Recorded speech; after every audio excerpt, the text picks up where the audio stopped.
mostly cloudy in the morning, then becoming partly sunny. A slight chance of thunderstorms.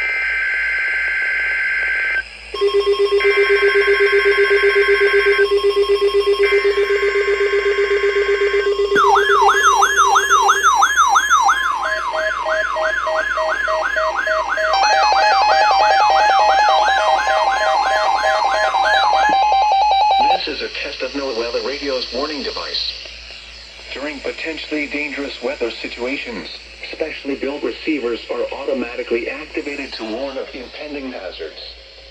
When there is a threat of or existing severe weather, the test is postponed until the first available good weather day.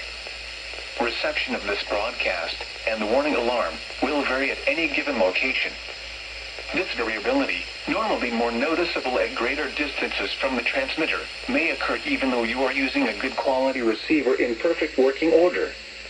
The warning alarm will be activated for warnings in selected watches affecting locations in portions of West Kentucky, Southeast Missouri, Southern Illinois, Southwest Indiana, and Northwest Tennessee.